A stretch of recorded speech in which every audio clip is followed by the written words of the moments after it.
le truc qui m'aide le plus, et que j'ai énormément développé ces dernières années, c'est la confiance en la vie. Enfin, c'est d'abord d'écouter en effet sa petite voix, comme tu dis, sans savoir où elle va nous mener. C'est-à-dire que tu t'écoutes ton truc qui te dit, ok, allez, change de boîte. Tu sais pas pourquoi, tu sais pas où tu vas, monte ce blog. Tu sais pas où ça va t'emmener, mais tu sais que ce projet-là, il te fait kiffer, il te donne envie. Et souvent, c'est là que tu as toutes tes peurs, toutes tes croyances, tous ces trucs. Tu risques d'avoir des problèmes de sous. Regarde, t'as un super job, hyper rémunérateur. Qu'est-ce que tu vas faire un blog? C'est la honte de faire un blog à l'époque. Et en fait, tu ne sais pas où tu vas, mais en écoutant petit à petit un truc qui te dit, allez, accepte ce projet, ça a l'air canon. Et en ayant confiance, parce que ce qui est fou, c'est de voir à quel point la vie est juste magnifiquement faite et que à partir du moment où tu écoutes, tu vas dans une direction de transport de joie, où t'as envie d'y aller, tout se goupille bien. Des échecs et des bourdes, j'en ai eu, mais tout le temps. Et à chaque fois, ces mêmes échecs se sont avérés être d'énormes cadeaux sur mon chemin.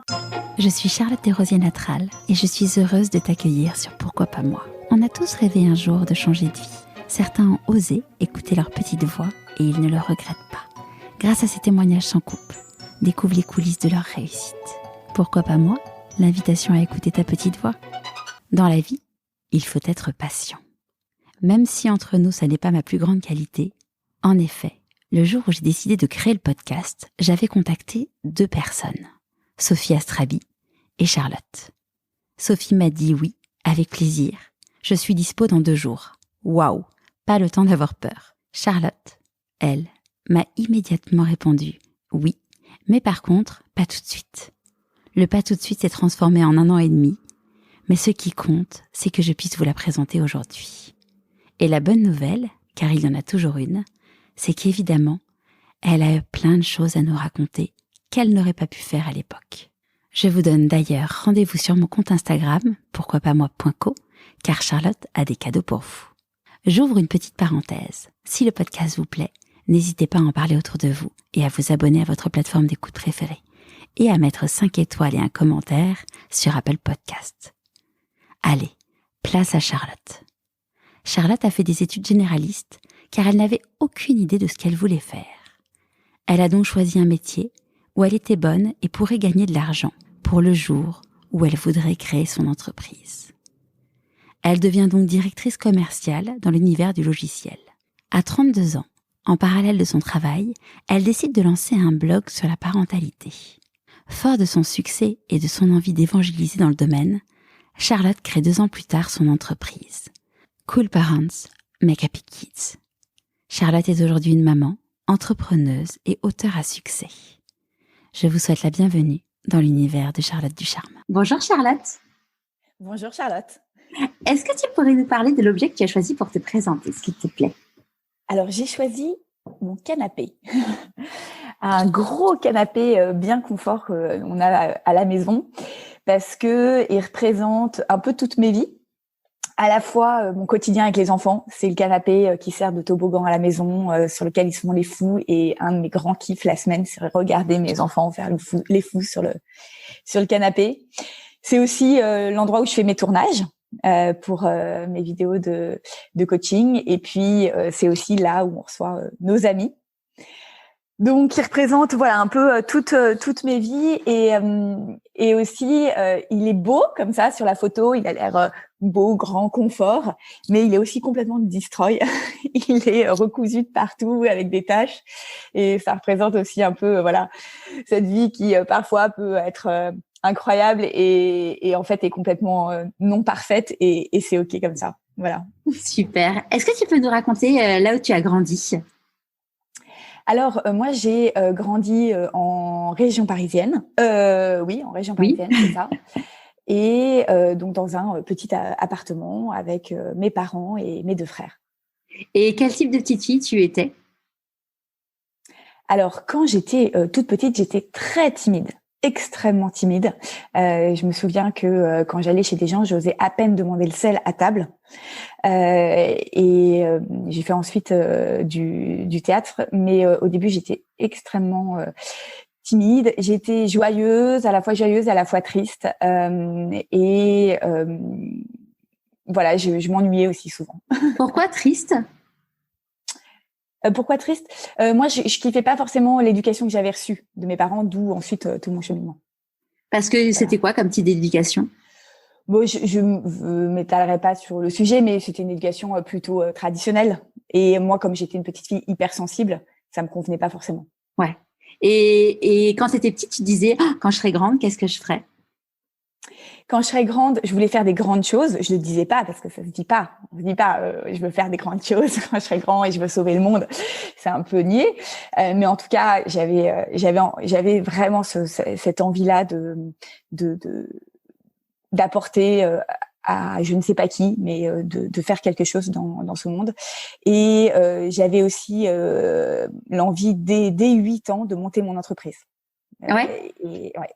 Il y a une période où c'est marrant, je voulais être rédactrice en chef d'Astrapi, qui était le magazine. On avait vu un article là-dessus, moi je vais faire pareil, comme ça on a plein d'idées, on fait plein de trucs, c'est cool. Et puis après, je me dis que je suis tellement nulle en français que je le ferai jamais. Mais finalement, ce que je fais aujourd'hui peut avoir un petit côté rédactrice en chef d'Astrapi. Mais c'est rigolo parce que tu vois, moi je repensais récemment, là j'ai sorti un livre et je me rappelais, enfin à l'école j'étais pas bonne élève en français, hein, clairement pas. Et comme quoi finalement c'est pas forcément un problème. Hein. Ah oui, moi ça a été un challenge pour moi de lancer le blog. Non, on en parlera. Ouais, on va en parler après. Et tes parents, qu'est-ce qu'ils font, qu'est-ce qu'ils faisaient s'ils sont à la retraite aujourd'hui? Mon père est architecte et mes parents ont monté un hôtel. D'accord. Ça, ils l'ont monté quand t'avais quel âge? Quand j'étais au lycée. Donc ça a été une grosse année plusieurs années de gros stress à la maison du fait de l'aventure entrepreneuriale des parents. Surtout qu'en plus l'hôtel était pas du tout en région parisienne, donc j'imagine qu'il faisait beaucoup de déplacements. Ah oui, alors je me souviens pas de ça d'ailleurs, mais en tout cas je me souviens que mes parents étaient très stressés. Ouais. Voilà. Et au moment du coup en seconde, première terminale, au moment de choisir ce que tu allais faire, comment ça s'est passé pour toi? Moi ça a toujours été une très grosse frustration de ne pas savoir ce que j'allais faire. J'ai jamais su ce que je voulais faire et à la fois je voulais faire des grandes choses, à la fois je ne savais pas quoi. Et c'est toujours, je suis contente d'avoir dépassé cette période qui a été, ça a été 20 ans, même plus, ça a été 30 ans de ma vie où je ne savais pas ce que je voulais faire. Je ne savais pas, aucune idée. Je savais ce que j'aimais avoir des idées. Voilà, je sais même pas forcément ce que j'aimais, donc c'est pour ça que j'ai fait des études très généralistes parce que je ne savais pas, à part je voulais monter un jour une entreprise, ce qui était un peu certain, je savais pas ce que je voulais faire. Et donc du coup tu as fait Dauphine, donc très généraliste. Voilà, je fais Dauphine parce que je voyais. Alors j'ai hésité quand même entre architecture et Dauphine. J'avais été prise à l'école d'architecture de Versailles et j'aurais très aimé être architecte à l'époque. Mon père qui était architecte, mon grand-père était architecte aussi d'ailleurs, m'a beaucoup freinée. Donc j'en ai voulu à l'époque où j'avais moins confiance en la vie qu'aujourd'hui. J'en ai voulu pendant quelques années de pas m'avoir entre guillemets poussée dans cette voie parce qu'il trouvait que c'était une voie trop difficile. Et donc j'ai suivi mon frère à l'université de Dauphine parce qu'il avait l'air de bien se marrer avec ses copains. Et je me dis quitte à faire un truc pour lequel t'as pas forcément d'attachement, autant te marrer. Donc voilà, et puis je me suis dit comme ça m'ouvrira probablement plusieurs voies et j'ai fait donc une spécialisation en entrepreneuriat. D'accord. Et ensuite, j'ai continué à me dire, je vais quand même faire une 5e année à l'EM Lyon. Voilà, parce que aussi, j'allais avec des copains, c'était sympa. Mais voilà. Bon, t'es pas la première personne que j'interviewe qui a fait l'EM Lyon. Il y a Camille qui a gagné le meilleur pâtissier. Et bon, et si, il y a aussi, comment elle s'appelle, Rosemary Lucotte qui a monté Change Now. Je sais pas si tu vois ce que c'est. C'est un peu l'exposition universelle, mais orientée pour changer la planète.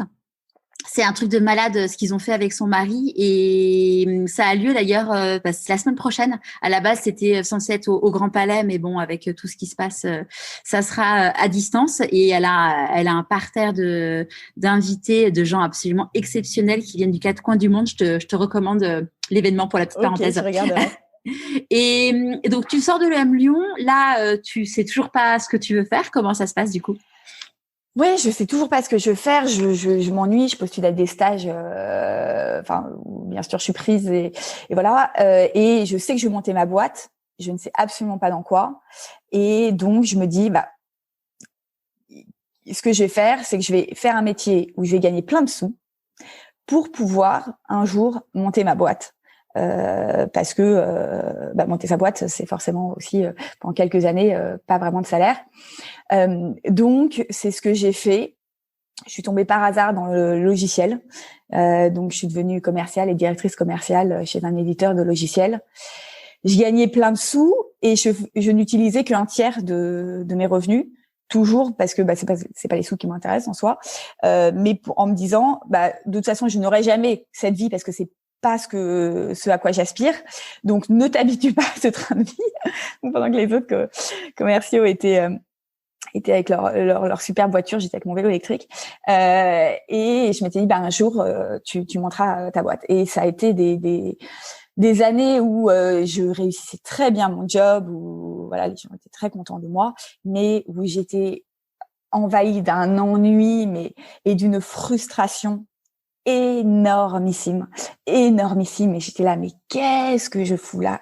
Je me souviens encore de ma place au bureau en train de me dire, mais qu'est-ce que je fous là? Si à 80 ans, je me vois et que j'ai passé ma vie à ce bureau, mais j'aurais raté ma vie, quoi. C'était juste pas envisageable pour moi, tout en ne sachant pas quoi faire, quoi. Donc vraiment très très très compliqué, je trouve, comme situation. Et même en plus certaines des réunions, j'étais parfois dans des ambiances assez macho où t'as l'impression que ce que tu dis personne t'écoute, que t'es complètement inintéressant. Et j'étais là, mais j'ai tellement plus de valeur que ça.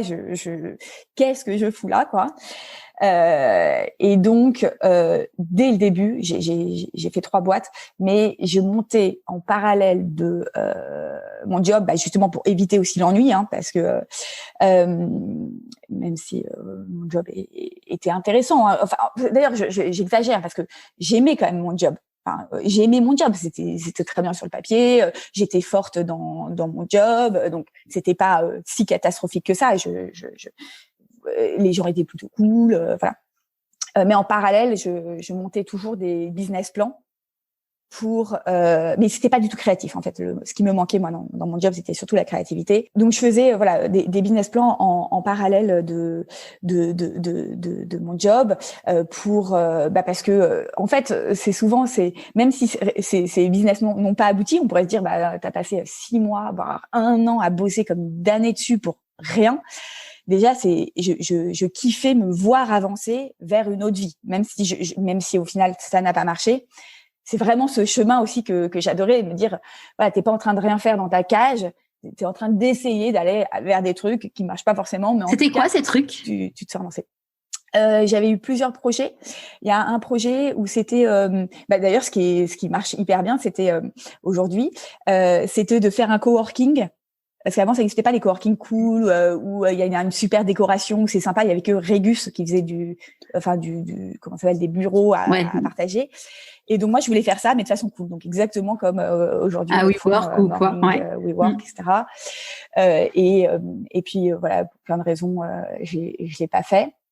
Et entre-temps, j'ai aussi quand même changé de job, ce qui m'a permis aussi de pouvoir encore plus être sur ces autres activités en parallèle. En fait, à un moment, j'ai un super éditeur de logiciels qui a une super réputation, qui est une start-up hyper successful française. J'étais directrice commerciale avec mon équipe, etc. Mais en revanche, l'ambiance était complexe. Et je me suis fait débaucher et sincèrement par un autre éditeur logiciel dont la réputation n'a absolument rien à voir, mais qui était plus proche de chez moi. Moi, je mettais 45 minutes pour aller à l'autre, 50 minutes. Et celui-là, je mettais 10 minutes. J'avais plus le management, mais je sentais qu'il y avait une meilleure ambiance. Et à un moment, j'ai fait ce choix qui a été hyper important pour moi au final, de quitter ce super job que j'avais pour un autre job, sans le management, sans la notoriété de la boîte, plus proche de chez moi et avec une meilleure ambiance. Et qui m'a permis en fait d'avoir encore plus de temps, mais pas du temps en soi, mais de l'énergie mentale pour pouvoir m'impliquer sur d'autres projets. Et c'est comme ça que j'ai créé le blog, parce que voilà, il n'y a pas que le temps, il y a aussi un boulot qui entre guillemets vous prend la tête parce que vous prenez le chou avec vos collègues et avec un stress ou je ne sais pas quoi. Ça prend beaucoup d'énergie et ça m'empêchait en fait de pouvoir mener d'autres choses en parallèle. Et donc cette culbute, je pense que personne ne l'aurait faite parce que c'était complètement absurde sur le papier. Mais... Ouais, enfin surtout en France où on dit que si tu manages pas, tu n'es pas dans. Enfin voilà, la réussite se mesure au nombre de personnes que tu manages, ce qui est complètement con, hein, si on peut le dire, parce que finalement tu as des gens qui s'épanouissent dans le management, t'en as d'autres qui s'épanouissent dans d'autres choses, et finalement c'est pas. T'as fait un peu un retour en arrière pour d'autres personnes. Mais ouais, un retour sur la boîte qui était vraiment moins prestigieuse et sur le management, même si moi en plus j'adorais le management, c'est ça le pire, c'est que j'aimais ça, mais en fait trop loin de chez moi, je perdais trop de temps dans les transports. T'étais déjà maman? J'avais eu mon premier enfant et j'avais l'impression qu'on m'envoyait des poignards dans le dos à longueur de journée.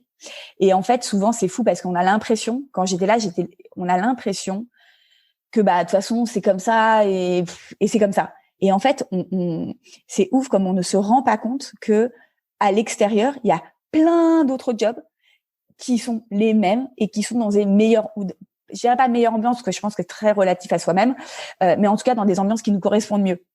Et si on reste avec vraiment, j'avais été en traînant les pieds à cet entretien d'embauche en me disant ok, je me suis fait démarcher, j'y vais. Et à un moment, je me suis dit mais en fait ok, c'est moins bien, mais barre-toi parce que juste l'ambiance est meilleure et c'est important en fait. Ouais. Donc voilà. Donc j'ai été dans. Et comment ton entourage il a réagi quand t'as fait ce move?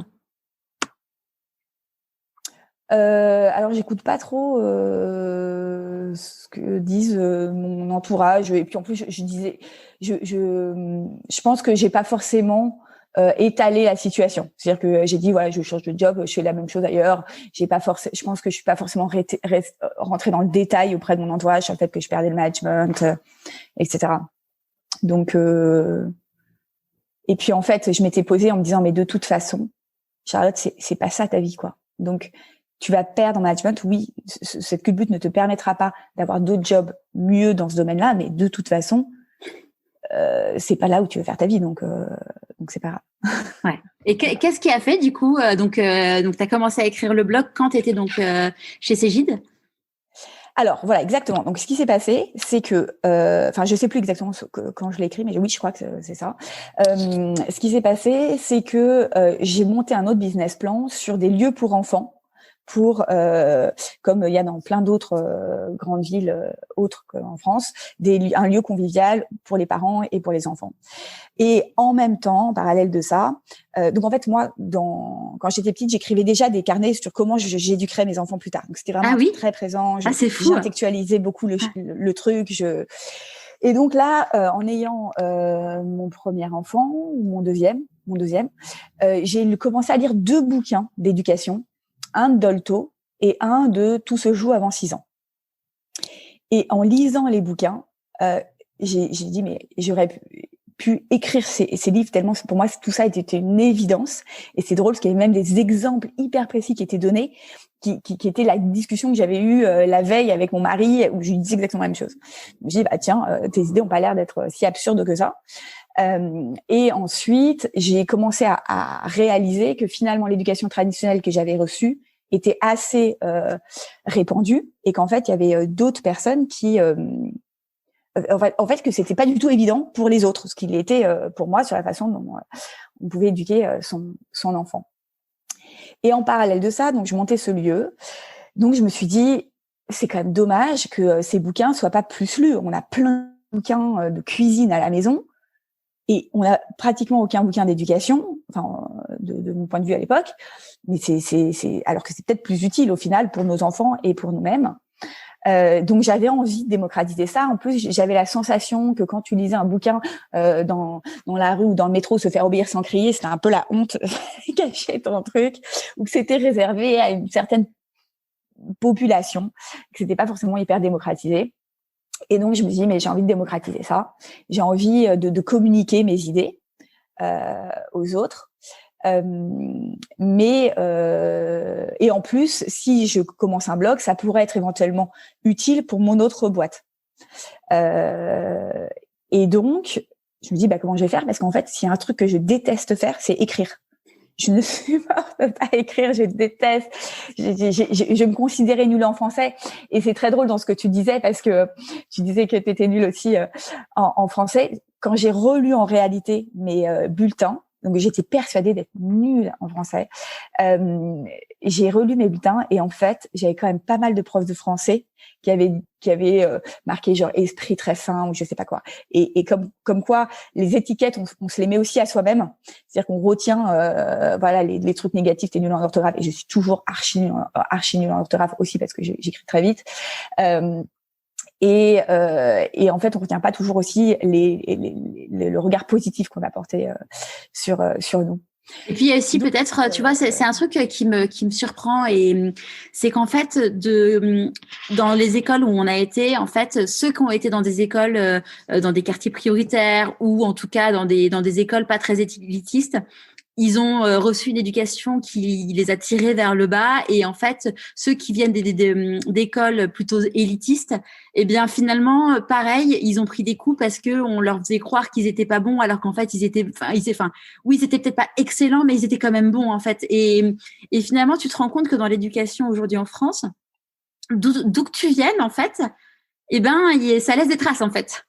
Oui, de toute façon, tout le monde a des blessures d'enfance, et ce qui est génial, c'est que on a des blessures d'enfance qui viennent certaines héritées aussi de la famille et puis de notre vécu, et ce qui est génial, c'est de voir qu'on peut évoluer et dépasser tout ça à l'âge adulte et en faire au contraire des belles choses, parce que tu vois tout ça, déjà, je serais pas là si j'avais pas kiffé mon enfance. Donc en fait, c'est un énorme cadeau de la vie de pouvoir m'avoir offert cette opportunité d'être aussi sensible à l'éducation et d'en avoir fait quelque chose. Donc au final, la vie est assez bien faite sur ça. Et donc j'ai téléphoné à une copine dont j'ai adoré la plume, Camille, et j'ai dit écoute Camille, j'ai plein d'idées, mais je me sens pas du tout d'écrire. Est-ce que tu peux écrire à ma place? Et ça, c'est drôle parce que dans mon parcours, ça s'est vu à plein de moments où j'ai toujours cru ne pas avoir les ressources en moi, et j'ai toujours été les chercher à l'extérieur pour m'en rendre compte un moment, mais encore aujourd'hui sur plein de sujets, qu'en fait je les avais aussi et que je pouvais les donc on est tous pleins de forces insoupçonnées, c'est assez dingue. Et donc Camille m'a dit écoute, je veux bien. Donc je te dicte au téléphone, je t'explique l'histoire et toi tu écris l'article. Mais dans 3 mois. Et moi, 3 mois, ça me paraissait une éternité. Je vais pas attendre 3 mois, je vais commencer à écrire un peu. Et j'ai commencé à écrire, à lui envoyer pour qu'elle réécrive derrière, et à démarrer ce blog en 2015. En me disant, je sais pas où ça me mènera, et je savais toujours pas ce que j'allais faire. C'est ça qui est drôle, parce qu'en fait, souvent on pense que les personnes qui sont arrivées, ils ont une vocation. Enfin, il y en a certains à qui ça arrive, mais pas à tout le monde en tout cas. Et puis après, qu'est-ce qui s'est passé? J'ai trouvé que ça apportait tellement aux gens et que j'avais envie de donner du sens à mon projet, que le projet de lieu pour enfants, en fait, c'était rien par rapport à ce que j'apportais avec les articles. Comment tu l'as fait connaître ton blog? Grâce à Facebook. Ouais, grâce à Facebook. Donc, je sponsorisais un peu les articles aussi au début. Et voilà, ça a assez vite pris grâce à un peu de pub et au truc naturel, quoi. Du coup, tu as directement fait de la pub parce que tu t'es dit, il faut que j'investisse un peu dans mon projet. Oui, clairement. J'ai pas attendu que ça se passe. Ouais. Ouais. J'ai pas beaucoup, mais j'investis un peu en pub. Je faisais tout moi-même. Et puis voilà, après j'ai abandonné le projet du lieu. Donc tout ça, c'était en parallèle de mon job pendant 2 ans, puisque j'ai créé l'entreprise qu'en 2017. Et après, j'ai commencé à vendre des formations de d'autres personnes. Et à réaliser. Et donc voilà, tu vois, ça fait aussi partie des trucs que déjà que ça apportait beaucoup plus aux gens que de lire, et que je pouvais aussi les faire moi-même. Donc c'est pour ça qu'il a fallu 2 ans avant que je réalise que ce blog pouvait devenir mon entreprise. C'est quand même beaucoup, 2 ans. Mais en même temps, tu avais un job à côté, 2 enfants en bas âge. Ouais. Ouais. Mais bon, j'ai une grosse capacité de travail, hein, on va pas se mentir. Et le soir, par exemple, moi, je déteste regarder les films. Je déteste. je suis pas fan parce que souvent, en plus, les films, pour moi, ça me angoisse, ça me stresse plus. Enfin, j'ai l'impression de ressortir plus down que j'y l'étais. Je suis pas du tout une fan des réseaux sociaux, contrairement à ce qu'on pourrait croire. Donc, moi, ce que je kiffe, c'est ce qui me repose le soir après avoir dîné avec mon mari, c'est de travailler. Donc oui, je faisais le tout en parallèle. J'avais aussi j'avais la chance d'avoir un métier où c'était au résultat, le résultat qui était important parce que j'étais directrice commerciale, et donc je pouvais être efficace et ramener plein de sous à l'entreprise tout en faisant autre chose en même temps. Et puis aussi, on s'octroyait le dimanche un truc qui nous a pas mal sauvés parce que avec les 2 enfants en bas âge, de prendre une babysitter de 17h à 19h tous les dimanches, non, de 18h à 20h. Mon mari allait faire son sport et moi, ça me laissait 2 heures pour bosser et pour avoir ce petit moment pour moi qui était hyper important. Et quand tu as lancé ce projet, enfin le blog, tu en avais parlé à tes employeurs, enfin ça commençait à savoir dans la boîte où tu bossais? Oui, je pense que oui, tout à fait. Les gens le savaient que j'avais un blog. Et comment ils le vivaient? Parce que c'était quand même rien à voir avec le business du logiciel. J'avais justement choisi une boîte de gens bienveillants. Donc ils étaient super cool, quoi. Voilà, il y avait pas de souci. Après, moi, je parle pas forcément non plus des masses de ce que je fais dans la vie de tous les jours, donc je les bassinais pas avec ça. En fait, c'était un peu un non-sujet. D'ailleurs, en règle générale, même dans la vie de tous les jours, je parle très peu, voire pas d'éducation avec les gens qui m'entourent. Mais c'est vrai que il y a beaucoup de, je trouve que c'est des années hyper difficiles parce que t'es frustré, tu veux que ça marche, tu veux que ça avance vite, et il y a toujours ce temps. Et c'est drôle parce que 7 ans plus tard, ce temps, tu vois, ces derniers mois, j'ai commencé à être moins frustrée par le temps. Mais t'as toujours l'impression que les choses ne vont pas assez vite. T'as toujours l'impression que les choses prennent des plombes. Et t'es là, mais pourvu quand j'aurai des salariés, je serai tellement contente. J'ai envie de passer un stade. Et aujourd'hui, on est 8 personnes à temps plein et j'ai encore envie de passer des stades et on est au démarrage pour moi de l'aventure après 7 ans. On vient de trouver enfin le produit qu'on veut vendre, etc. Et en fait les choses prennent un temps de fou, quoi, de fou. D'ailleurs, je sais plus, j'ai écouté un autre podcast où quelqu'un qui me disait que Google, je crois que pendant 4 ans, ils étaient 10 à un étage et en avant. Faut jamais lâcher. Hein. Je discutais là juste avant qu'on s'est au téléphone, je discutais avec une personne qui me disait qu'elle avait écrit un bouquin et qu'une maison d'édition lui avait fait un retour hyper négatif sur son bouquin, mais elle m'a dit les bras m'en sont tombés et puis j'ai un peu abandonné le projet d'écrire et je lui disais aujourd'hui on est le 20 mai quand on enregistre toutes les deux et la semaine prochaine je diffuse l'épisode de Raphaël Giordano qui a vendu plusieurs millions de livres sur son premier roman, en fait, le truc quand même incroyable. Et Raphaël, elle me disait que, bon, elle avait sorti des bouquins de développement personnel, mais que son premier roman, elle l'avait envoyé à 14 maisons d'édition et que les 14 lui ont dit non. Et qu'elle est arrivée, elle s'est dit, bon, je ne me laisse pas abattre, je continue. Et elle a sorti un pitch d'un roman à Erol qui lui a dit oui. Et c'était le plus gros succès des dernières années en France, tu vois. Mais c'est fou comme quoi, ouais, il faut pas lâcher, il faut pas se dire, il y aura des problèmes sur le chemin, mais il faut y aller, quoi. Bah, en fait, le truc qui m'aide le plus, et que j'ai énormément développé ces dernières années, c'est la confiance en la vie. Et elle est, primordiale dans. C'est d'abord d'écouter en effet sa petite voix, comme tu dis, mais en fait, sans savoir où elle va nous mener. C'est-à-dire que tu t'écoutes ton truc qui te dit, ok, allez, change de boîte. Tu sais pas pourquoi, tu sais pas où tu vas. Monte ce blog. Tu sais pas où ça va t'emmener, mais tu sais que ce projet-là, il te donne envie. Il te fait kiffer, il te donne envie.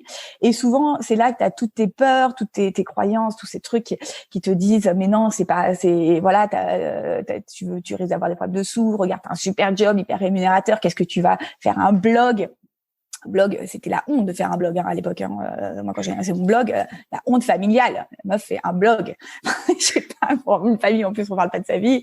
C'était et en fait, tu ne sais pas où tu vas, mais en écoutant petit à petit un truc qui te dit, allez, accepte ce projet, ça a l'air canon, et en ayant confiance, parce que ce qui est fou, c'est vraiment de voir à quel point la vie est juste magnifiquement faite, et que à partir du moment où tu écoutes, tu vas dans une direction qui te transporte de joie, où t'as envie d'y aller.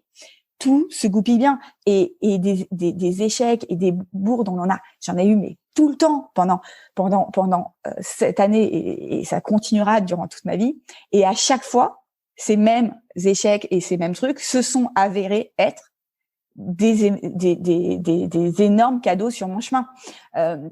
Et ça, j'ai des T'as un exemple, par exemple?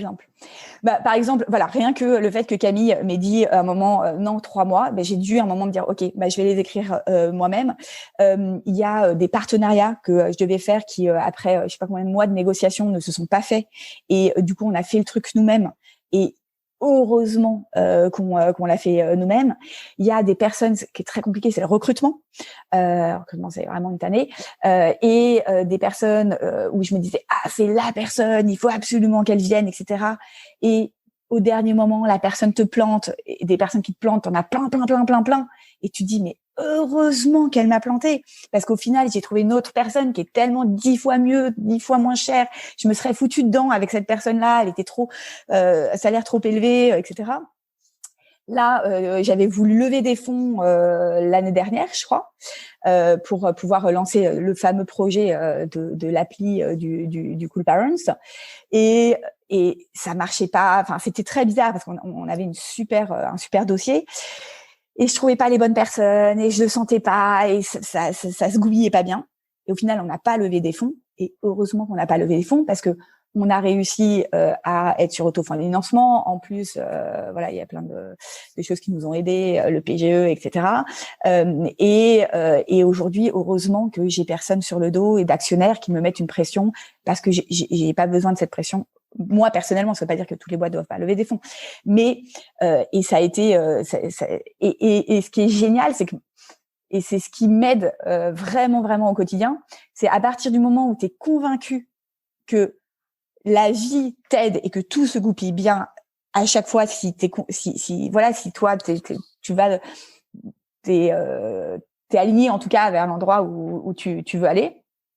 C'est que du coup t'es beaucoup moins plombé et tellement moins stressé et tellement moins angoissé, et t'as pas ce tourbillon. Enfin, t'arrives à dépasser les mauvaises nouvelles parfois qui peuvent te plomber. Par exemple, l'année dernière, on s'est fait virer de nos locaux. Bref, on était en sous-bail, machin, et 2 mois plus tard, on avait plus de locaux, et moi, il y a un truc qui est hyper important pour moi, c'était de trouver des locaux qui étaient à 10 minutes à pied de chez moi. Ça, c'est un critère non négociable dans ma course au temps, et je ne trouvais pas, et je me disais, comment c'est possible que je ne trouve pas? La vie est bien faite, je devrais trouver ces locaux. Il y a aucune raison. L'échéance arrivait, je me retrouvais avec une équipe qui allait être dans la rue, et le Covid est arrivé. Et je me dis, mais heureusement que j'ai pas trouvé ces locaux, en fait, parce que finalement, j'ai pas de, de loyer à payer pendant cette période Covid. C'est clair. Et pendant ce moment où je ne trouvais pas de locaux, j'étais en même temps sûre et certaine que les choses allaient bien se goupiller. Et ça t'enlève un stress de dingue, et ça te permet aussi, quand quelqu'un, un partenaire, n'importe qui, un salarié s'en va, te dit, et un salarié qui s'en va, si c'est un pilier de ta boîte, tu peux te dire, c'est la catastrophe. À partir du moment où tu as confiance en la vie, où tu dis en fait ça va bien se goupiller, tu peux beaucoup plus écouter ton intuition et te dire non, on va y aller et ça va se goupiller. Et aujourd'hui, c'est vraiment le truc qui m'aide à avancer, quoi. Et quel a été l'élément déclencheur qui a fait que du coup que tu as quitté Cégide pour monter ta boîte? En fait, qu'est-ce qui a été à partir du moment où je me suis dit que j'avais trouvé un premier business model pour la boîte, c'est-à-dire que c'était de vendre des coachings parentaux en ligne. Donc j'avais commencé un petit peu à en vendre, je crois, et donc je me suis dit c'est bon. C'est bon, il y a un truc. Aussi parce que j'avais fait une très belle année, donc je m'étais dit c'est le moment de partir pour avoir le chômage. Qui a pas du tout été un truc simple d'ailleurs. Et qu'est-ce qui m'a fait? Et de toute façon, c'était une obligation. Enfin, c'est-à-dire que je savais pas. Le pire du pire n'était pas si pire. Et à chaque fois, c'est vraiment le raisonnement que j'ai. Je me dis, le pire du pire, c'est quoi? Parce qu'en effet, je quittais un job hyper rémunérateur pour une boîte où je savais même pas si j'allais pouvoir me rémunérer. Mais on a quand même l'immense chance en France quand même d'avoir le chômage, et pour ça c'est juste génial. Et donc je me suis dit, le pire du pire c'est quoi? Le pire du pire, c'est que dans 2 ans tu te retrouves à repostuler ailleurs, et tu pourras repostuler ailleurs. Il y a pas de raison que tu trouves pas un job. Voilà, tu trouveras un job, ça prendra du temps, ce sera peut-être pas le job que tu voudras, mais le pire du pire, il est pas si pire, et au moins tu auras tenté. Mais le pire, le plus pire entre guillemets, c'est de me dire j'ai rien tenté, et je me retrouve à 80 ans n'ayant rien tenté. Ça, c'était une option non envisageable, en fait. C'était pas possible. Donc à un moment, je pouvais pas rester là, quoi. J'allais mourir à petit feu, en fait, et j'allais surtout me gâcher. J'avais l'impression de me gâcher au quotidien. Donc fallait que je fasse quelque chose. J'avais pas autant cette confiance en la vie que je l'ai aujourd'hui, mais je m'étais dit le pire du pire n'est pas si pire. Et ton mari, quand tu lui as dit, le pire du pire, parce qu'on venait d'avoir un emprunt d'ailleurs immobilier, donc c'était compliqué. Ouais. Le pire du pire, tu vends, tu te trouves en banlieue lointaine, tu loues un petit truc. Enfin, le pire du pire, il est pas si pire, quoi. Et ton mari, du coup, quand tu lui as dit c'est bon, je me lance, comment il t'a accompagné? Lui, il y a pas de, enfin, il y avait pas de souci, quoi. C'était un non-sujet pour lui, quoi. Il y croyait. Enfin, il disait que de toute façon, j'allais me démerder pour que ça se goupille bien au final, quoi. Et tes parents, quand tu t'es lancé du coup sur le créneau de l'éducation positive, comment ils ont réagi? Alors mes parents, eux, ils sont assez stressés, donc eux, de toute façon, alors qu'ils sont très entrepreneuriales, et toujours aujourd'hui, ils me disent mais comment tu vas gagner ta vie, mais comment tu vas gagner ta vie, mais alors que aujourd'hui, voilà, tout fonctionne. Donc eux, ils comprennent toujours pas la démarche. Maman me disait mais je comprends pas pourquoi pourquoi tu écris des articles, pourquoi tu publies pas des articles qui sont déjà écrits dans des livres? Pourquoi tu prends pas des articles et tu les publies? Ça serait plus simple. Donc ils comprenaient pas. Enfin voilà, mais c'est pas grave, parce qu'en fait le projet, chaque projet correspond pas à tout le monde. C'est-à-dire que moi, mon projet, il leur correspond pas. Mon livre, c'est pas leur truc. Et j'ai plein de gens autour de moi et je crois que mon père et mon grand-père, ils ont même pas réussi à lire mon bouquin. Tellement et moi, tu me donnerais un bouquin qui m'expliquerait, je sais pas, tout le château de Chambord, mais je pourrais pas le lire, quoi. Donc, même si tu l'as écrit et que ça me fait, et que je t'aime profondément et que je trouve que c'est génial que t'aies trouvé ton truc, ça m'intéresse pas, tu vois. Donc, il y a plein de gens qui ne sont pas la cible, que ça n'intéresse pas. Et je me souviens d'ailleurs d'avoir eu des projets, lu des projets entrepreneuriaux de copains en me disant, mais comment ce truc peut marcher? Parce que je suis juste pas la cible et c'est pas grave. Il y a d'autres gens à qui ça correspond. Mais c'est sûr que ouais, je pense que personne n'y croyait, mais ça c'est sûr que personne n'y croyait, personne ne pensait que ça arrivait là, c'est certain, mais j'avais trop envie de le faire et voilà. Et le fait que ça soit justement, enfin, sur une éducation qui n'est pas celle que tu as reçue, ils t'ont pas fait. Enfin, je sais que tu vois, par exemple, moi, l'autre jour, j'ai fait un podcast où j'ai raconté mon parcours, ma vie et tout. Et à un moment, j'ai expliqué que j'avais hyper mal vécu certains, pas éléments de l'éducation que j'avais reçue de mes parents, mais en tout cas de l'univers scolaire que j'avais eu. Et on en avait parlé ensuite avec maman, qui m'avait dit, non, je m'en étais pas rendu compte. Enfin, tu vois, avec son grand cœur en mode un peu de culpabilité, tu vois. Je dis mais attends, c'est comme ça et ça fait partie de mon histoire. Et comme tu disais, on apprend de chaque chose et de ses traumatismes. Et du coup, toi, tes parents, comment ils ont réagi? Parce que finalement, c'est un sujet quand même particulier que tu traites pour des parents. Je sais pas, faudrait leur poser la question à eux. Je saurais pas te répondre. Après, voilà, mes parents, ils ont fait ce qu'ils ont pu, tu vois. Je pense que j'étais aussi une enfant pas facile, qui tient tête, qui cogite beaucoup, qui a un profond sentiment de justice et d'injustice. Donc, je pense que j'étais pas simple non plus. Et donc voilà, chacun fait un peu ce qu'il peut, quoi. Je pense que c'est. Mais vous en avez jamais eu discuté ensemble depuis? Non, on pourrait en discuter d'ailleurs.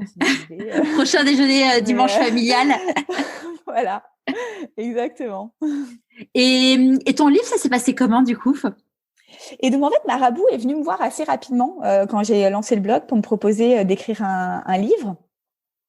Et là, c'est pareil, hein, je fais toujours le même raisonnement. Un livre, évidemment, je me demandais, d'ailleurs, c'était drôle parce que quelques années avant, quand je me souviens avoir été en colloque et quelqu'un qui me disait, je vais écrire un livre et un autre un mémoire, et je disais, tu vois, s'il y a bien un truc que moi, je ne pourrais jamais faire, c'est écrire un livre, mais ça serait la tannée, ça serait vraiment le truc que je pourrais pas faire. Et puis, c'est pareil, tu vois, c'est exactement ce truc de voir toutes les ressources qu'on en a.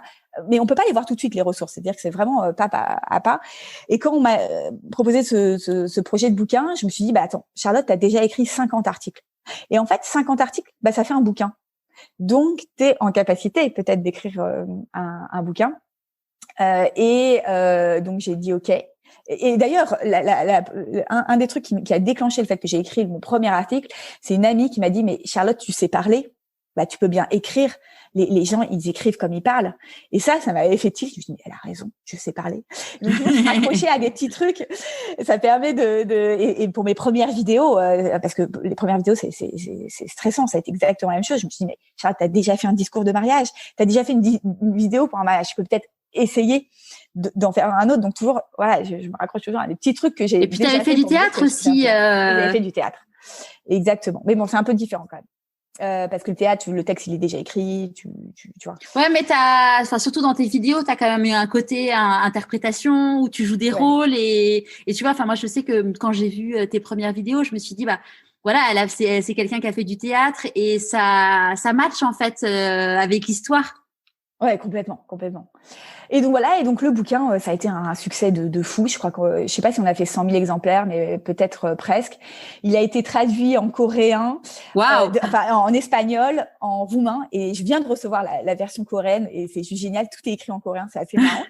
Je comprends rien évidemment, mais et il marche tout en temps aujourd'hui et c'est génial. C'est complètement fou d'ailleurs de me dire que en fait je réalise pas moi-même que j'ai écrit un bouquin et qui fonctionne marche, et c'est assez ouf. Mais je suis encore plus fière du projet qu'on a mené ensuite avec la boîte. Donc voilà le projet de bouquin. Et la boîte, du coup, donc au début, donc évidemment, tu étais toute seule. Comment ça s'est passé? Qu'est-ce qui a fait que tu as recruté ton premier ou ta première salariée? Alors le recrutement c'est toujours très très très compliqué parce que tu sais jamais de qui tu as besoin. Et d'ailleurs tu vois c'est exactement ça rejoint un peu l'histoire de la vie qui est bien faite. J'ai eu plein de recrutements où j'ai cherché des gens, je les ai jamais trouvés. Et en fait, il s'est avéré que les postes que je recherchais n'étaient pas ceux dont j'avais besoin. Donc c'est assez. Et donc j'ai commencé avec des freelances. Et ensuite, j'ai pris un stagiaire et puis après j'ai pris un premier CDI. À chaque fois, c'est des gros risques que tu prends. Enfin, déjà, tu te rémunères pas toi, mais j'avais confiance et je me disais encore une fois, le pire n'est pas si pire, ni pour cette personne qui a un super background et qui de toute façon trouvera quelque chose et qui aura le chômage pour éventuellement. Et donc voilà, j'ai commencé à embaucher cette grande aventure qui est de devenir employeur. Et puis et en fait petit à petit donc on a lancé des coachings, on a lancé nos propres coachings et là après 7 ans 6 ans parce que si on prend la création du blog c'était 6 ans, si on prend la création de la boîte j'ai créé en 2017 donc c'est 4 ans. Ça y est, on arrive enfin et c'est pour ça que je dis le temps il est fou parce que on pense que les choses elles vont arriver tout de suite, qu'on va tout de suite trouver ce qu'on doit faire, etc. Et ça y est, on a enfin trouvé le produit de mes rêves. C'est quoi alors? Cherché depuis toujours et qui est complètement ouf. En fait, on a ce que je trouve très compliqué, c'est de passer à l'action. Enfin, ce que je trouve très compliqué, c'est de lire un bouquin et ensuite de mettre ces principes entre guillemets en application dans notre quotidien. C'est ce qui est plus difficile. Et donc, le bouquin c'est génial, les articles c'est génial, mais ce qui marche encore plus, c'est quand la personne elle passe vraiment à l'action et elle arrive à surmonter tout un tas de blocages, de peur, de colère. Et donc, on s'est dit, il faut accompagner ses parents. Donc, on avait proposé des coachings parentaux en ligne, qui étaient ponctuels. Et en fait, c'est toute la vie où tu as besoin de prendre du recul sur les situations que tu vis au quotidien pour pouvoir déjà lever la tête du guidon, mais aussi améliorer les choses. Parce que des problèmes, on en a toujours, tout le temps. Et on a une capacité à les dépasser qui est d'autant plus rapide si tu prends dans ta semaine 20 minutes ou 30 minutes pour te poser, te dire, OK, quels ont été mes boosts de la semaine, mes disputes de la semaine, mes tensions de la semaine, prendre du recul par rapport à ça, comprendre ce qui s'est passé et voir comment, faire en sorte que cette, je sais pas, ça peut être des détails, ça peut être, je me dispute tous les jours avec mon mari sur la répartition des tâches à la maison, je me dispute tous les matins avec mon enfant pour qu'il s'habille et qu'on parte à l'école. Comment faire pour que toutes ces tensions, pas à pas tout à la fois, justement, petit à petit, arriver à avoir des relations plus harmonieuses, etc.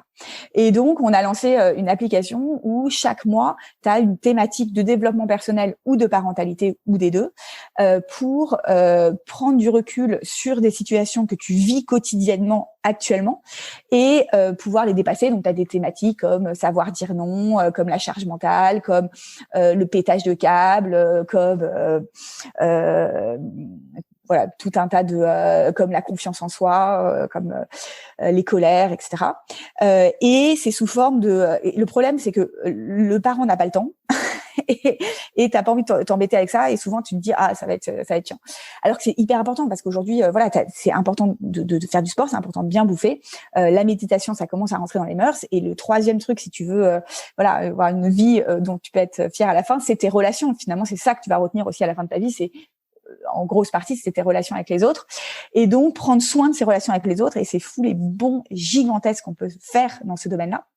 Donc, sous forme de vidéos qui sont drôles, qui durent moins de 5 minutes, qui te permettent de prendre du recul sur ces situations et de faire. Et aujourd'hui, c'est pour ça aussi que je suis complètement ouf du projet, parce que on a donc ça te prend max 20 minutes dans la semaine et on a demandé aux gens de nous envoyer des vidéos. Et donc on a reçu des heures et des kilomètres puisqu'il y a aujourd'hui plus de 1700 parents qui sont dans l'application, de gens qui expliquaient juste voilà qu'est-ce que ça a changé depuis que je suis cet abonnement qui est dans un appli qui est un truc très léger, très soft. On a voulu faire un truc accessible en termes de budget, accessible en termes de et les témoignages. Tu vois, je reçois beaucoup de témoignages écrits, mais là, de les avoir vus en vidéo et de voir ces gens qui te disent voilà, je pensais que je m'énerverais toute ma vie et en fait je suis ces mini coaching, ces coups de boost depuis 2 mois et je me rends compte que ça y est, je m'énerve plus contre mon mari, je m'énerve beaucoup moins contre mon mari, les choses passent beaucoup mieux. Une autre personne qui dit j'étais tout le temps dans ma to-do list et ça y est, enfin, je prends du temps pour moi. Une autre personne qui va te dire parfois c'est truc tout bête, voilà, je me disputais tous les matins avec mon enfant, je me dispute plus et combien ça vaut quoi de se dire le matin on part de bonne humeur, on a profité de cet instant et c'est juste dingue parce que donc voilà, qu'on est trop content et je voulais et de se dire que voilà que il y a des personnes qui disent voilà j'ai fait des bons en 2 mois j'ai fait des bons plus grands que les 5 années de psychanalyse que j'ai suivi. Donc je suis hyper fière parce que je trouve ça complètement fou d'avoir réussi à faire un truc qui prenne pas beaucoup de temps aux gens, qui soit un coût moins rien à voir avec un séminaire, une thérapie qui coûtait quelques milliers d'euros. Qui soit accessible, où la personne prenne plaisir à le suivre et des bons de fou dans ce quotidien. Et donc ça y est, tu vois, après 7 ans, on a enfin le produit de mes rêves, le truc que j'aurais pas pu faire avant parce que déjà on produit une formation par mois. Donc ça, tu vois, souvent on se dit mais pourquoi j'ai pas eu cette idée dès le début? J'aurais pu avoir cette idée dès le début. Quelle idée? C'est dommage, j'ai perdu cette année à chercher l'idée. Et en fait non, parce que si j'étais pas passée par toutes les étapes d'avant, on ne saurait pas produire une formation chaque mois pour avoir une nouvelle thématique, on saurait pas faire tout ça. Donc voilà, et maintenant tu as toujours encore des frustrations. C'est-à-dire que là maintenant, tu vois, mais maintenant j'arrive un peu à dépasser cette frustration, mais tu as la frustration de te dire mais ça pourrait servir tellement à des milliers et des milliers de personnes et moi j'en ai que 1700. Mais comment c'est possible? Mais il faut que tu vois. Et puis tu te dis en fait les choses elles prennent du temps quoi, ça prend du temps, les choses prennent du temps. Faut être patient. Faut être hyper patient. Ouais. On a envie d'aller vite et tout prend du temps. Le site internet, tu dis en 3 mois, j'ai changé mon site internet. Puis en fait, c'est en 1 an et demi que tu vas changer ton site internet. Ouais. Donc voilà. C'est quoi pour toi la réussite? Oh là, la réussite. Déjà, elle est différente vraiment pour chacun. Donc pour moi, la réussite, c'est d'avoir de rayonner toi en tant que personne dans ce que tu fais, dans ce que t'es, d'avoir toute ta vie pu petit à petit travailler sur certaines croyances, peurs, tout ce que tu veux, pour petit à petit rayonner de plus en plus tout au long de ta vie. Et c'est pas d'arriver à un endroit. Je pense que faut vraiment pas attendre d'être quelque part pour se dire j'ai réussi. Parce que c'est déjà le chemin qui est juste kiffant et qui est à célébrer aussi. C'est important de célébrer ses fiertés. C'est justement, c'est ma question d'après. Comment tu célèbres? Exactement. Déjà, je fais un truc tout bête.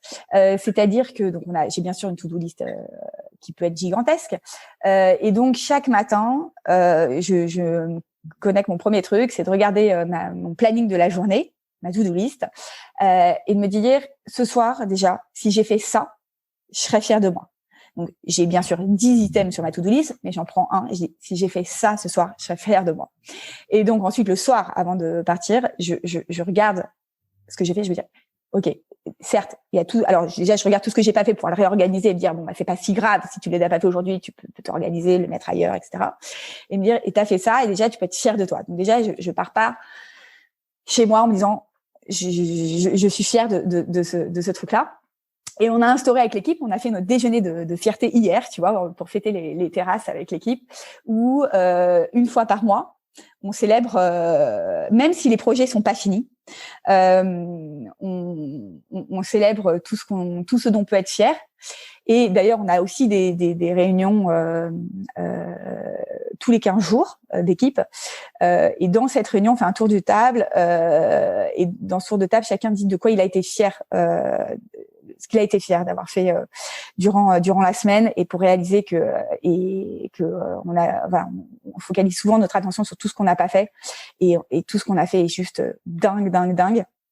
Et parfois, faut pas attendre la fin du gros projet pour être fier, parce qu'on peut être fier aussi des étapes intermédiaires du projet. Tellement. Qu'est-ce que tu penses que la petite Charlotte de 6 ans dirait si elle te voyait aujourd'hui?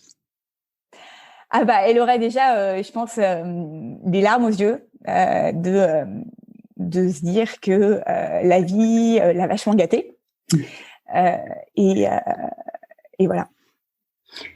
On dit que quand on fait des choix, il y a des renoncements. C'est quoi tes renoncements à toi? Ah bah, je renonce toute la journée. Je fais des choix toute la journée, je dis non toute la journée. Et je renonce. Mais en fait, j'ai pas l'impression de renoncer d'un côté, parce que c'est un choix. C'est-à-dire que ça, c'est sur des petits trucs comme des grands trucs. Par exemple, je ne vais pas chercher mes enfants le mercredi après-midi. Quand je fais des conférences le soir, comme j'en ai fait une lundi, je ne suis pas avec mes enfants le soir, mais c'est un choix que je fais parce que je sais que c'est là où c'est ce qui est important pour moi, et c'est ce qui me permet ensuite, par exemple, d'être hyper bien avec mes enfants, parce que quand je reviens le soir, j'ai l'impression d'avoir fait ce que j'avais à faire au bureau. Je renonce à plein de projets. On a des sollicitations tout le temps. Je dis non. Tu vois, par exemple, tu m'as parlé de ce projet il y a 1 an, je pense. Écoute, tu es la preuve. Tu fais pas. Il y a 2 personnes que j'ai contactées quand j'ai lancé le podcast. Donc c'était, j'ai eu l'idée du podcast. C'était en novembre 2019. Et nous sommes en mai 2020, mais en 2021, pardon. Donc, voilà. Mais comme quoi, il fallait être patient. Voilà. Voilà. Exactement. Donc, tu vois, alors que ça me faisait kiffer, ta proposition me faisait kiffer, et je l'ai renoncé parce que le temps, il n'est pas infini, et que le temps, c'est un des trucs que j'ai de plus précieux, et je suis obligée toute la journée de renoncer à des trop chouettes projets qu'on me propose, à dire non à des gens qui vont peut-être se vexer. T'aurais pu te vexer. Je me suis vexée. Non, je blague. Parce que pour dire oui à quelque chose, t'es obligé de dire non à des tonnes de trucs. Donc en fait, c'est apprendre à dire non, c'est juste obligatoire. Et le plus dur dans dire non et d'en renoncer, c'est pas tant renoncer pour toi parce que t'as fait le choix, c'est de te dire que la personne qui est en face pourrait mal le prendre. Mais tu vois, par exemple, l'autre jour, je faisais une conférence, peut-être que j'ai aidé, je sais pas combien de parents lors de cette conférence, et en attendant, mon mari et mes enfants, ils m'avaient pas avec eux, donc tu peux de toute façon pas, quand tu es bien avec quelqu'un, quand tu passes du temps avec quelqu'un, tu n'en passes pas avec une autre personne, c'est mathématique. Donc, tu es obligé, à un moment, d'accepter de non pas faire ce que tu penses que les autres, ce qui serait, c'est un peu égoïste d'ailleurs, mais ce que tu penses qui serait bien pour les autres, mais en fait de faire ce que tu penses qui est juste pour toi, ce que tu dois faire, et en fait ce qui est juste pour toi, si tu mets du sens en même temps pour les autres, c'est-à-dire que tu le fais, mais le sens qui est au final, ça va se répercuter sur les autres, parce que si aujourd'hui je suis en forme à la maison, etc., c'est parce que je fais aussi un truc qui m'épanouit. Tout le monde va y gagner, quoi. Donc, renoncer, oui, tout le temps, je renonce tout le temps. C'est quoi la plus grande difficulté que tu as eu à traverser pendant ce changement de vie, entre guillemets? Pendant le changement de vie, la plus grosse difficulté, ça a été la frustration. La frustration d'avoir l'impression de pas être à ta place, d'avoir l'impression de pas savoir où tu vas, l'impression que les choses sont jamais assez grandes, que ça c'est pas simple.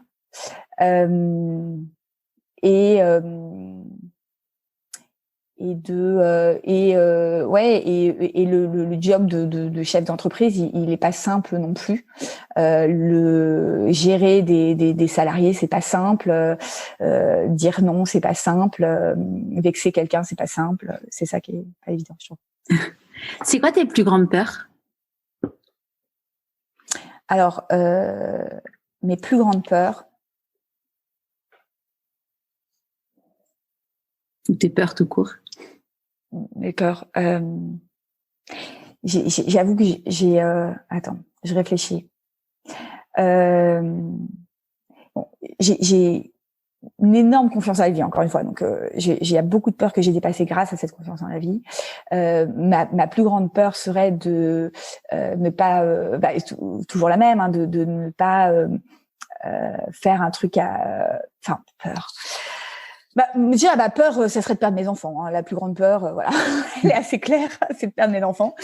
Et ensuite, d'un point de vue professionnel, c'est que le Cool Parents n'impacte pas autant de milliers et de dizaines de milliers de personnes que j'aimerais. De quoi tu es la plus fière? Je suis fière de ma famille. Même si elle est vraiment pas parfaite, mais je suis tellement fière. Je sais pas dire fière parce que j'ai pas l'impression d'y avoir été non plus pour énormément de choses, mais je suis heureuse en tout cas d'avoir été gâtée comme ça par avoir des enfants en forme, un mari extraordinaire, voilà. Et je suis hyper fière de l'équipe aujourd'hui qu'on a construite de Cool Parents. Je trouve que l'équipe est complètement ouf et je suis vraiment fière d'être arrivée aujourd'hui à avoir cette équipe et ce projet que je trouve fou qui a vu le jour. Ouais. Qu'est-ce que tu as envie de dire à quelqu'un qui n'a pas écouté ton histoire, qui ne te connaît pas, mais qui voit que tu as écrit un bouquin qui cartonne, que ton entreprise marche bien et qui te dit que tu n'en es là uniquement que grâce à de la chance? Ah que grâce à de la chance. Je serais un peu déboussolée déjà par la question.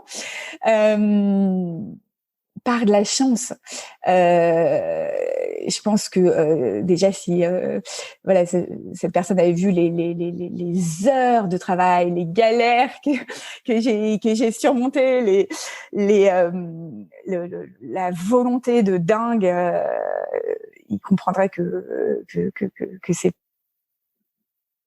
pas de la chance. Si, parce que c'est pas de la chance, mais d'un autre côté, tout s'est bien goupillé aussi, mais tout s'est bien goupillé parce que je suis partie dans la bonne direction et que je pense que tout le monde a de la chance à partir du moment où il part dans la bonne direction. Et si ta vie est faite t'as l'impression que rien ne va, c'est tout simplement parce que tu n'es pas dans la bonne direction et où il y a des moments, il y a plein de moments où j'ai voulu que l'entreprise soit quelque chose qui était absurde et où on sortait à des murs et encore des murs et encore des murs, et en fait c'est parce que juste j'allais pas dans la bonne direction et ces murs, heureusement qu'ils ont été là parce qu'ils t'emmènent ensuite dans la bonne direction. En fait ils t'obligent à switcher un moment, et si tu continues à te heurter à cette malchance entre guillemets, à un moment la vie te va tomber tellement une grosse massue que tu vas quand même devoir à un moment switcher. Et c'est dommage d'attendre cette massue pour switcher, et la vie est beaucoup plus simple et faite de beaucoup plus de chance si tu vas dans la direction qui te convient à toi en fait. Est-ce qu'il y a un conseil que tu aurais aimé qu'on te donne et que du coup tu aimerais donner aujourd'hui? Un conseil que j'aurais aimé qu'on me donne, c'est que il y a plein de choses que alors d'un point de vue, ça dépend si c'est d'un point de vue entrepreneurial ou humain. D'un point de vue humain, j'aurais aimé qu'on me dise que rien n'est figé, que tu peux dépasser les problèmes que tu as, que tu peux changer entre guillemets, que si tu es en colère, si tu es agacé, si tu es irritable, c'est pas toi, c'est pas vrai, c'est simplement que voilà, c'est important de se faire accompagner pour pouvoir dépasser cette mauvaise image que tu as de toi, ou cette impression de pas t'aimer, cette impression de... Moi, je m'aimais pas non plus, pour info. Donc d'un point de vue humain, je dirais ça, et je dirais faut pas se satisfaire de la personne qu'on n'aime pas en nous, et chercher à être accompagné pour s'aimer plus, pour dépasser de la colère, de l'énervement, des peurs. Et c'est trop dommage de rester là, parce que ça prend du temps. Il faut se faire accompagner, je pense. C'est très compliqué de le faire seul, mais ça vaut le coup d'y consacrer du temps à un moment, de se dire je décide de prendre tant de temps dans la semaine pour me faire accompagner, quel que soit le moyen par lequel on se fait accompagner. Donc ça, c'est pour plus d'un point de vue humain. D'un point de vue entrepreneurial, ce que j'aurais aimé qu'on me dise, c'est que les choses prennent beaucoup de temps et aussi de se focaliser, d'éviter de s'éparpiller. Je pense que d'un point de vue entrepreneur, on s'éparpille beaucoup au début, beaucoup. On veut faire plein de projets en même temps, on veut lancer l'international, le B2B, le B2C, un projet physique, un projet digital, tout en même temps. On a plein d'idées. Et en fait, c'est juste pas possible, et ça fait perdre beaucoup de temps de pédaler dans beaucoup de directions, et ça vaut vraiment le coup. Moi, je me suis beaucoup éparpillée au début, de prendre le truc qui a le plus de sens pour nous et d'y aller à fond, et pas de prendre le truc que le marché attend. Tu vois, par exemple, les 2 autres business que je voulais monter, le marché l'attendait en fait, le truc, mais ça n'avait pas de sens par rapport à moi.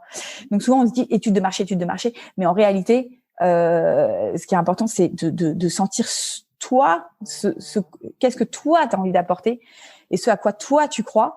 Et après, tu trouveras le marché, parce que il y a forcément des gens qui sont comme toi, qui ont besoin de la même chose, et d'essayer de faire un truc bien, c'est déjà génial, quoi. Ouais, c'est clair. Et quand tu dis que avant tu ne t'aimais pas, comment tu as appris à t'aimer? D'où le coaching s'aimer pour mieux rayonner, qu'on a fait.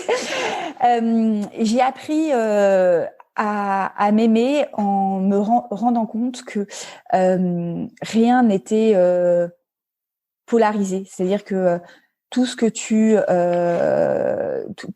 tu n'aimes pas chez toi sont aussi tes meilleures forces. Et te rendre compte que par exemple, qu'est-ce que j'aimais pas chez moi? Des tonnes de trucs, mais j'aimais pas ce côté fonceur, par exemple, chez moi.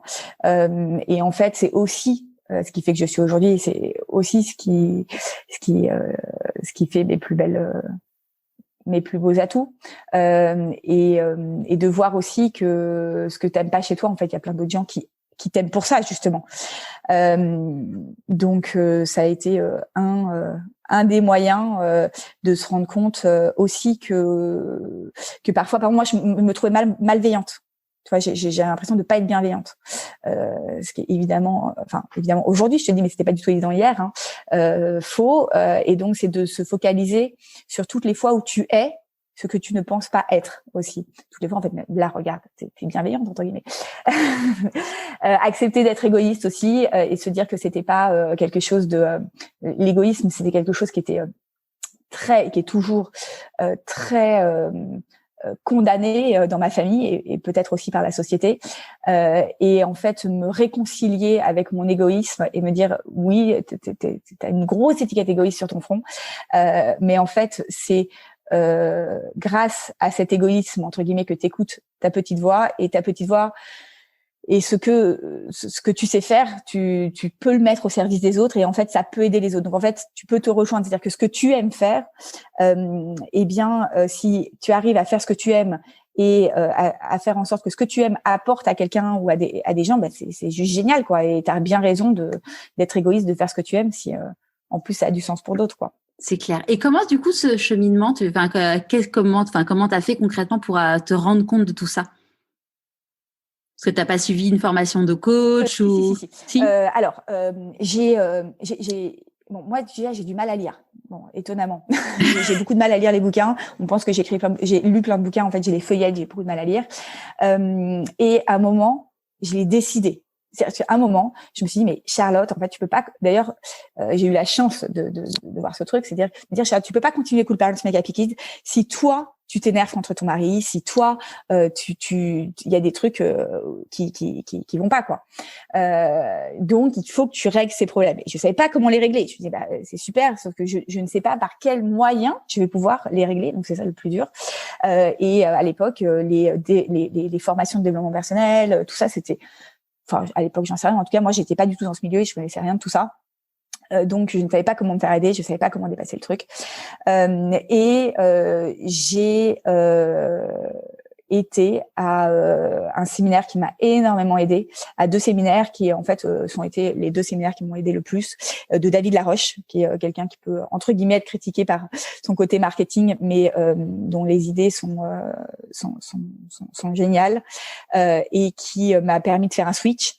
J'ai aussi été aidé beaucoup de mon ami Tarisai, qui était coach et avec qui on se faisait des réunions de parentalité, parce qu'elle est aussi dans le domaine de la parentalité, et qui m'a aussi beaucoup aidée dans mon cheminement. Et j'ai décidé de prendre ces pauses aussi, hein. C'est-à-dire qu'à un moment, je me suis dit, je vais me bloquer 2 heures par semaine où alors déjà j'étais à des séminaires, donc ça t'es bloqué, hein, de toute façon, mais où voilà, je vais être avec ma copine Tarisai, où je vais prendre le temps de le faire, et voilà. Est-ce que, donc tu m'as dit quel conseil tu aurais aimé qu'on te donne, et est-ce que tu pourrais nous dire le meilleur conseil qu'on t'ait donné? Le meilleur conseil qu'on m'ait donné, c'est que il n'y a le meilleur conseil, c'est pas, je sais pas si c'est un conseil, mais c'est que dans la vie rien n'est, il y a pas cette polarité de bien ou de mal. C'est-à-dire que le mal, rien n'est 100% mal et rien n'est 100% bien. Et bon, ça c'est un petit peu dur de l'expliquer en une phrase, mais ça m'aide énormément au quotidien de voir que la polarité des choses. C'est quoi tes prochains défis? Mes prochains défis, c'est de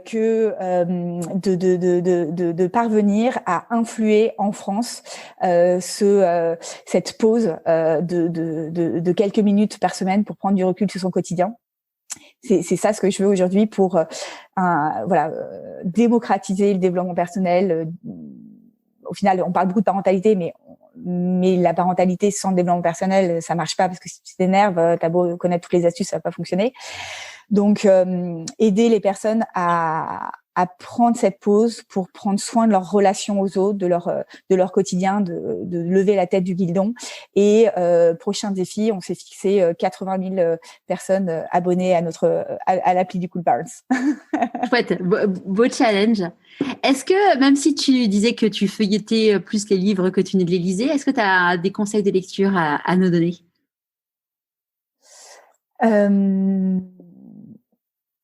Je peux vous conseiller mon bouquin. C'est assez égoïstement. Des conseils de lecture. Je suis pas hyper bouquin, j'avoue. Je peux pas te. Il y a plein de bouquins intéressants. De là, t'en donner un. Je trouve que les bouquins de dev perso sont tous globalement chouettes.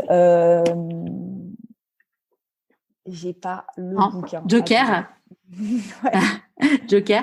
Et donc, du coup, si les personnes veulent retrouver tous tes programmes, ils vont sur le site coolparentsmakehappykids.com. Je mettrai le lien sur le blog. Exactement. Faut pas aller télécharger l'appli, parce que tu peux pas tu peux la télécharger sur App Store, mais t'es obligé de t'inscrire sur le site. Ouais.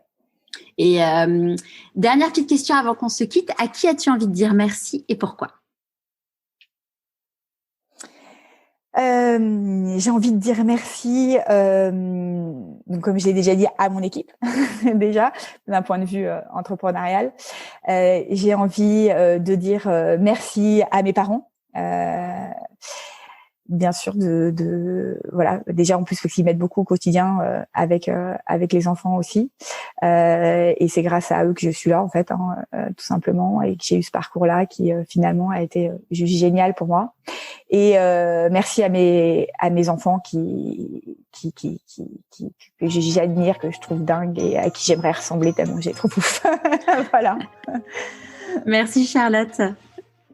Merci à toi Charlotte. Et merci à toi Charlotte, évidemment. Avec plaisir. C'est génial. J'espère que ce nouvel épisode vous aura plu. Rendez-vous donc sur Instagram pour un nouveau jeu concours. La semaine prochaine, nous allons rester sur une personne qui a transformé sa vie grâce à l'optimisme. Je vous dis à jeudi prochain avec la fabuleuse Catherine Testa.